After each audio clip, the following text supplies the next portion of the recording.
ಬೇಸಿಗೆ ಬಿಸಿಲಿಗೆ ಈ ರೀತಿ ತಂಪಾಗಿರೋವಂಥ ಕುಲ್ಫಿ ಮಾಡ್ಕೊಂಡು ತಿನ್ನೋಕೆ ತುಂಬಾ ರುಚಿಯಾಗಿರುತ್ತೆ. ಅದರಲ್ಲೂ ಬಾದಾಮಿ ಗೋಡಂಬಿ ಎಲ್ಲ ಹಾಕಿ ಮಾಡಿರೋದ್ರಿಂದ ರುಚಿ ಅಂತೂ ತುಂಬಾ ಅದ್ಭುತವಾಗಿರುತ್ತೆ. ಅದಕ್ಕೆ ನಾನು ಇಲ್ಲಿ 1 ಲೀಟ್ರ್ ಹಾಲನ್ನ ತೊಗೊತಾ ಇದ್ದೀನಿ. ಈ ಹಾಲನ್ನ ಒಂದು ಪಾತ್ರೆಗೆ ಹಾಕ್ಬಿಟ್ಟು ಚೆನ್ನಾಗಿ ಕುದಿಸ್ಬೇಕು. ಹಾಲು ಅರ್ಧದಷ್ಟು ಆಗಬೇಕು, ಅಲ್ಲಿವರೆಗೂ ಚೆನ್ನಾಗಿ ಕುದಿಸ್ಬೇಕು. ಸೈಡಲ್ಲಿ ಬರೋವಂಥ ಕೆನೆನೆಲ್ಲ ತೆಗೆದು ಹಾಲಿಗೆ ಹಾಕಬೇಕು. ಇದು 1ರಿಂದ ಅರ್ಧದಷ್ಟು ಬರಬೇಕು, ಅಷ್ಟು ಚೆನ್ನಾಗಿ ಕುದಿಸ್ತಾ ಇರಬೇಕು. ಅದು ಕುದಿಯೋ ಅಷ್ಟರಲ್ಲಿ ನಾನು ಇಲ್ಲಿ ಒಂದು 20ರಿಂದ 25 ಬಾದಾಮಿ, ಸ್ವಲ್ಪ ಗೋಡಂಬಿ, ಹಾಗೆ 1 ಕಪ್ಪಷ್ಟು ಮಖಾನ, ಹಾಗೆ ಬೀಜ ತೆಗ್ದಿರೋ ಅಂಥ ಖರ್ಜೂರ ಒಂದು 5ರಿಂದ 6 ಹಾಕಿ ಸ್ವಲ್ಪ ಕಾದಿರೋ ಹಾಲು ಹಾಕಿ ನೆನೆಸಿಡ್ತಾ ಇದ್ದೀನಿ. ಹಾಗೆ ಇನ್ನೊಂದು ಬಟ್ಲಿಗೆ ಸ್ವಲ್ಪ ಹಾಲಿಗೆ ಚಿಟಿಕೆ ಕೇಸರಿ ಹಾಕಿಬಿಟ್ಟು ನೆನೆಸಿಡ್ತಾ ಇದ್ದೀನಿ. ಇವಾಗ ಇದು ಚೆನ್ನಾಗಿ ನೆಂದಿದೆ. ನೆನೆಸಿಟ್ಟಿರೋ ಅಂಥ ಬಾದಾಮಿ ಸಿಪ್ಪೆ ತೆಗಿತಾ ಇದ್ದೀನಿ. ಸಿಪ್ಪೆ ತೆಗೆದ್ಬಿಟ್ಟು ನುಣ್ಣಗೆ ರುಬ್ಕೊಳ್ಬೇಕು. ನುಣ್ಣಗೆ ರುಬ್ಕೊಂಡು ಈ ರೀತಿ ಚೆನ್ನಾಗಿ ನುಣ್ಣಗಾಗಬೇಕು.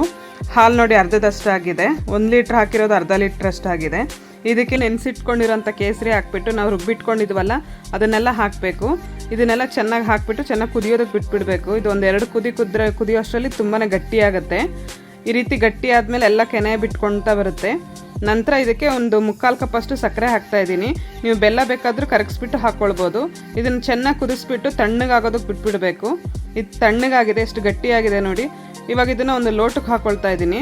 ಲೋಟಕ್ಕೆ ಹಾಕ್ಕೊಂಡು ಒಂದು 2 ಅವರ್ ಹಾಗೆ ಫ್ರಿಜ್ಜಲ್ಲಿ ಇಟ್ಬಿಡಬೇಕು.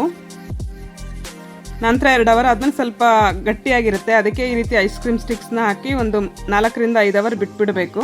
ಈ ರೀತಿ ಗಟ್ಟಿಯಾಗುತ್ತೆ, ಚೆನ್ನಾಗಿ ಕುಲ್ಫಿ ಸೆಟ್ ಆಗುತ್ತೆ. ನಂತರ ಇದಕ್ಕೆ ಒಂದು ಬಟ್ಲಲ್ಲಿ ನೀರು ಇಟ್ಕೊಂಡು ಸ್ವಲ್ಪ ನೀರಲ್ಲಿ ಅದ್ಬಿಟ್ಟು ಕೈಯಲ್ಲಿ ಸ್ವಲ್ಪ ಉಜ್ಜಿದ್ರೆ ಸಾಕು, ನೀಟಾಗಿ ಬಿಟ್ಕೊಂಡ್ಬಿಡುತ್ತೆ. ನೀಟಾಗಿ ಬರುತ್ತೆ ಕುಲ್ಫಿ. ಎಷ್ಟು ಚೆನ್ನಾಗಿ ಸೆಟ್ ಆಗಿರುತ್ತೆ ನೋಡಿ. ಇದಕ್ಕೆ ಯಾವುದೋ ಕಾರ್ನ್ಫ್ಲೋರ್ ಆಗಲಿ ಕ್ರೀಮ್ ಆಗಲಿ ಯಾವುದೋ ಅವಶ್ಯಕತೆ ಇಲ್ಲ, ಆದರೂ ತುಂಬಾ ರುಚಿಯಾಗಿ ಬರುತ್ತೆ. ಹೊರಗಡೆ ಮಾರ್ಕೆಟಲ್ಲಿ ಏನು ಸಿಗುತ್ತಲ್ಲ ಕುಲ್ಫಿ, ಅದಕ್ಕಿಂತಲೂ ತುಂಬಾ ರುಚಿಯಾಗಿರುತ್ತೆ.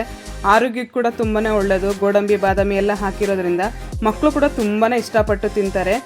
ಆರ್ಗ್ಯಾನಿಕ್ ಸಕ್ಕರೆ ಹಾಕಿದ್ದೀನಿ, ಅದ್ರ ಬದಲು ನೀವು ಬೆಲ್ಲ ಕೂಡ ಕರಗಿಸ್ಬಿಟ್ಟು ಹಾಕ್ಕೊಳ್ಬೋದು. ಅದನ್ನು ತುಂಬಾ ಹೆಲ್ತಿಯಾಗಿರುತ್ತೆ, ತುಂಬಾ ರುಚಿಯಾಗಿ ಬರುತ್ತೆ. ಮೇಲೆ ಸ್ವಲ್ಪ ರೋಸ್ ಪೆಟಲ್ಸ್ನ ಉದುರಿಸ್ತಾ ಇದ್ದೀನಿ. ತುಂಬಾ ಕ್ರೀಮಿಯಾಗಿ ಬರುತ್ತೆ, ತುಂಬಾ ಮೃದುವಾಗಿ ಬರುತ್ತೆ. ಪ್ರತಿಯೊಂದು ಬೈಟ್ನಲ್ಲೂ ಕೂಡ ನಿಮಗೆ ಹಾಲಿನ ಕೆನೆ ಸಿಗ್ತಾ ಇರುತ್ತೆ. ತುಂಬಾ ರುಚಿಯಾಗಿರುತ್ತೆ ನೋಡಿ, ಎಷ್ಟು ಮೃದುವಾಗಿ ಬರುತ್ತೆ, ಸ್ವಲ್ಪ ಕೂಡ ಗಟ್ಟಿಯಾಗಿ ಬರೋದಿಲ್ಲ. ಖಂಡಿತ ನೀವು ಇದನ್ನು ಟ್ರೈ ಮಾಡಿ. ಮತ್ತೊಂದು ವಿಡಿಯೋದಲ್ಲಿ ಮತ್ತೆ ಸಿಗ್ತೀನಿ. ಈ ವಿಡಿಯೋ ಇಷ್ಟ ಆಗಿದ್ದಾನೆ ಪ್ಲೀಸ್ ಲೈಕ್ ಮಾಡಿ, ಶೇರ್ ಮಾಡಿ, ಸಬ್ಸ್ಕ್ರೈಬ್ ಮಾಡಿ. ಧನ್ಯವಾದಗಳು.